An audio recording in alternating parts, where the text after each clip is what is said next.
Hawreh Haddadi was just a toddler when his parents escaped the dangers of the Middle East and moved to Maine. He grew up immersed in the culture and customs of America at school, while his parents did what they could to educate him about his Kurdish background.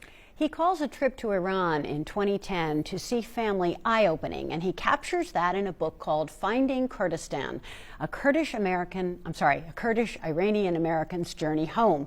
Amanda sat down with Haddadi to talk about the story he wrote in his 20s and what, now that he's a teacher, he hopes others can learn from it.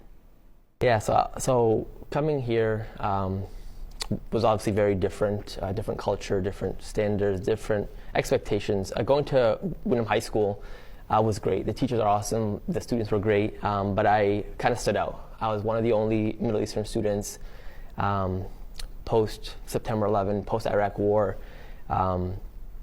There's always a bunch of questions coming my way. You know, what happened? Are you impacted by this?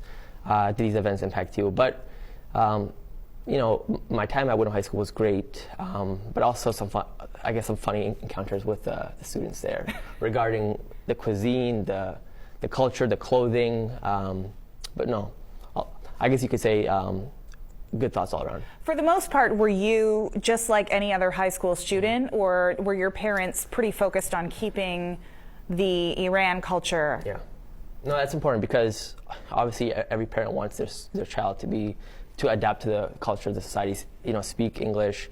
But coming home, it was really about preserving your culture. Mm-hmm. Kurds in general are always threatened about forgetting their language, not being able to freely speak their language. So whenever we came home, we'd always speak in Kurdish.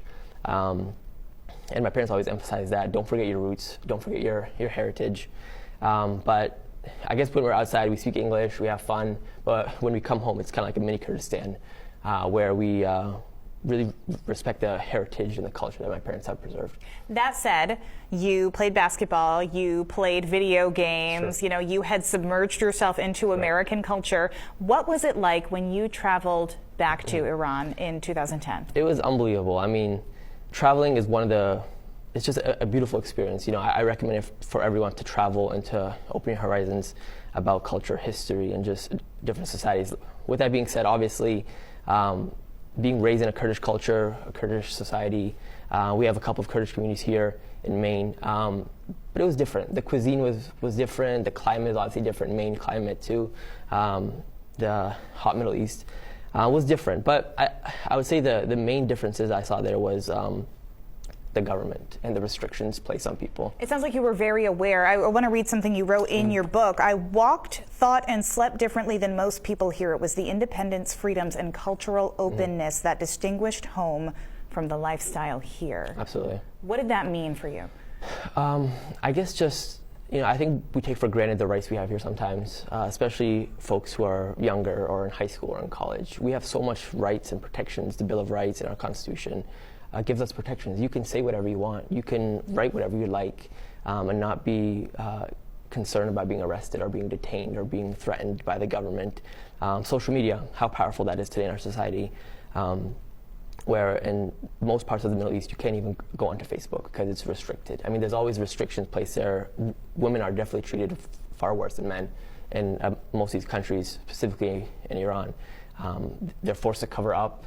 They're restricted from education, and they can't vote and be involved in society like we are here. It sounds like you realized that America really wasn't paying much attention to what was going on there, and that hurt you a little bit as someone who came from there. So it sort of seems like it sparked something in you. What was the mission behind your book? Yeah, you know, I think 2 points I would say is that the first one is not many people travel to Iran or to Kurdistan, but it's a place I recommend we all go to.